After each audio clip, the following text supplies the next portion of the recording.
Hey guys, good morning. So dahil wala na akong vlog, I'm gonna show you around sa neighborhood while papuntang work. It's 8:50 in the morning. Ang pasok ko is 9 o'clock. So I have 10 minutes. Pero sure ako na late ako. Anyway, ano kami? So dun.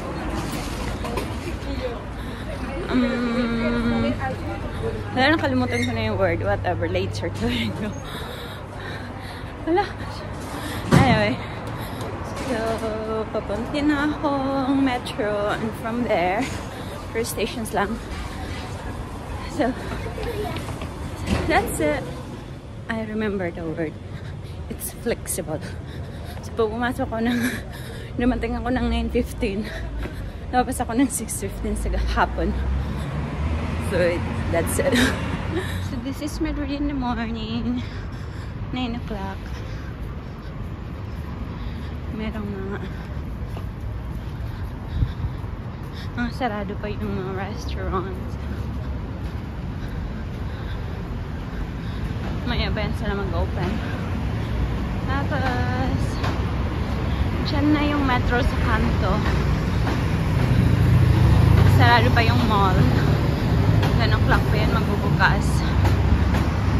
And pero busy na yung, hindi siya ganun ka-busy sa other countries.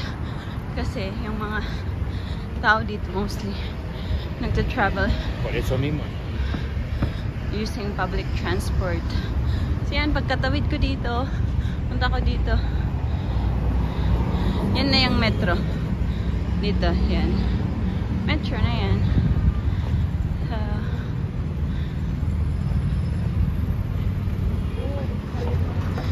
Hi. So Kagaya ko, papunta din silang work mostly, I guess. Yung ibang bata papuntang school. So this is the metro. Pasok tayo dito.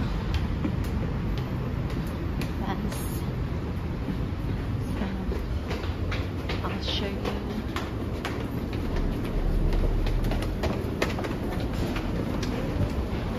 Madaming tao and I don't want to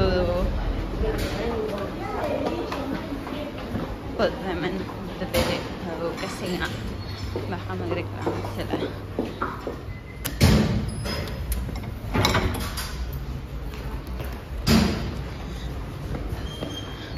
This station, merong 2 lines dito, line 4 and line 2. So punta tayo sa line 4.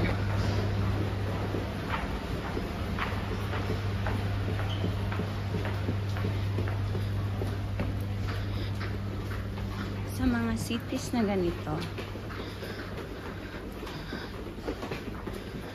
most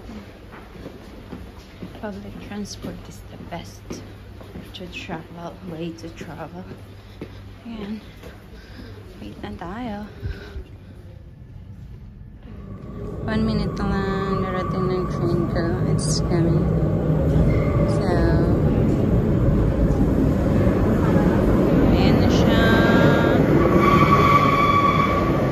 Mag-ingay. But it's coming. There.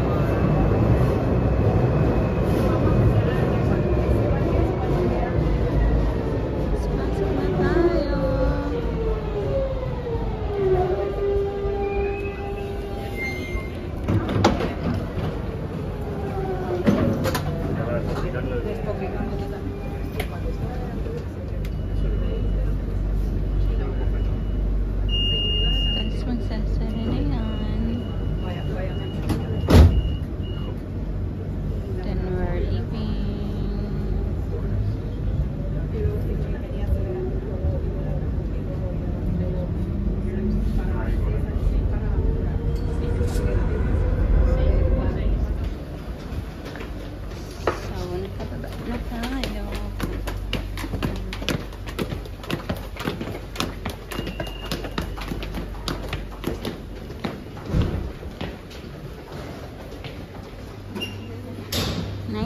3 pa lang. Hindi pa ako masyadong late. So, walking ng 5 minutes or 3 minutes and then ako. So, dito rin ako sa office. And that's it. See?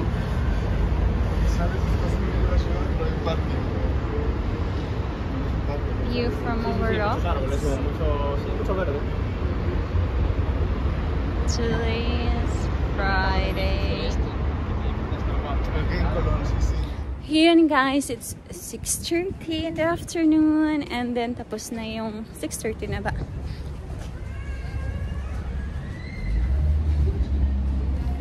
At 6:35 kalalabas ko lang kasi may training kami tapos yung training namin madaming questions. So matagal na tapos 6:35 na, usually 6 tumalabas na kami dito kasi hindi uso dito ang overtime. Unless yearly reporting, since din naman kami yearly reporting, so okay lang. So I'll show you around Madrid. Yan, Supreme Court yan, sa likod yan ng building ko where I work.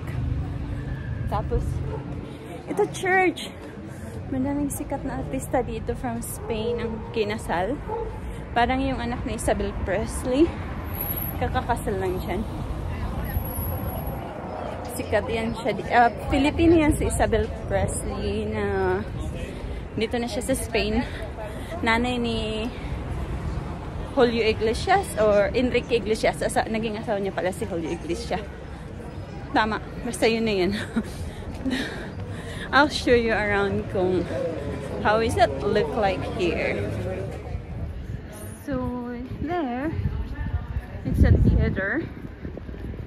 Tapos, ito, madaming way papunta sa school namin. Kasi pala, yun nga sabi ko, meron akong klase daily from Monday to Thursday, Spanish class. Tapos, usually before the class, meron kaming mga tumaralgo. For this time, dahil late nga ako, so hindi na ako naka-join pumuntang bar. I think pagdating ko dun sa school, tapos sa labas ng school may bar. So, feeling ko tapos na sila pagdating ko kasi nga late ako. But anyway, okay lang yun kasi nakatatlong kape na ako. Naka-isang malaking Monster Energy drink. Tapos walang, I don't know, liquor. And I don't feel drinking alcohol na this time. Maybe tomorrow, but not today. Sukar lang, hindi ka. Ayan, yung kaklase ko nagsisend na ng location where are they right now. Since ang pag nag-metro ako or nagbasa punta sa school namin would take me the same time pag naglakad ako. So maglalakad na lang ako. And besides, nakaupo lang kami. So hindi lang kami nakaupo, nag-work kami pero nakaupo the whole day. So walking is a good idea, at least. Tapos uupo na naman sa school ng 2.5 hours. So, magandang exercise to 15 minutes. No, 10 minutes walk lang actually. Depende. Pagbagalan ko 15. Pagbilisan ko 10.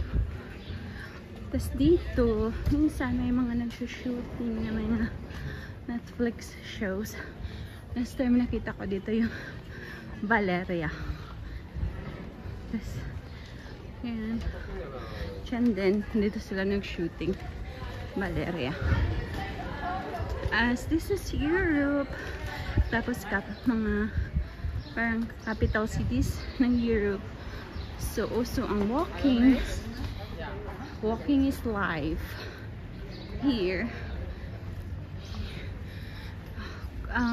May nagkukotse pero hindi siya rampant kaysa sa ibang cities. Pero ano talaga dito, lakad metro lakad, ganun.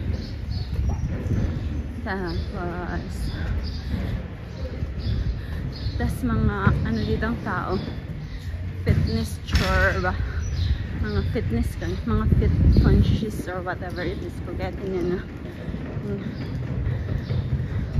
Kaya konti lang dito ang obese, unlike sa other countries na hindi life ang walking, madami ang obesity. Feeling ko ang obesity dito ay hindi problema. As malapit na ako. Tas itong street na to, pwede akong duman sa mga main street, pero duman ako sa mga maliliit para kunti lang ang tao.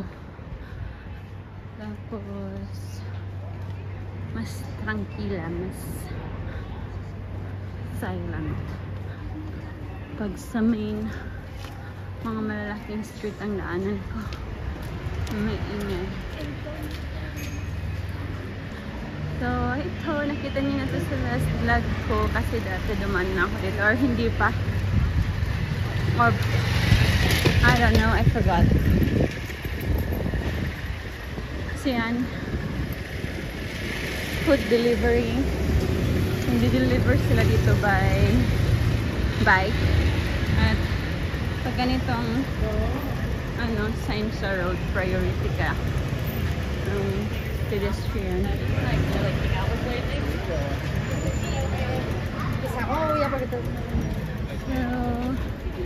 that's it, guys. Next to my school now. I'm very close. I like her shoes.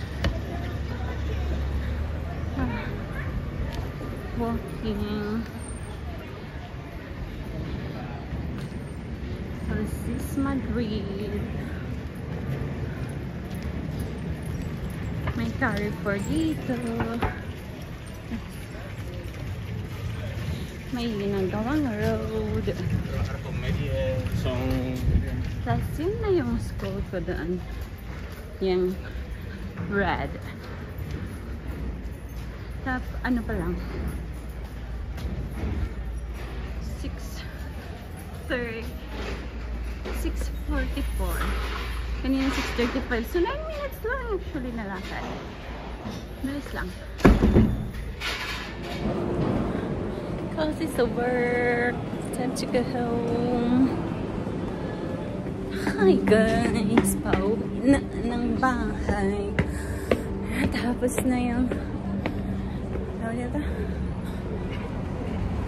tapos na yung klase ko, tapos na yung work, and it's time to have dinner and tulog na for tomorrow again. But this is life in Madrid. Thank you.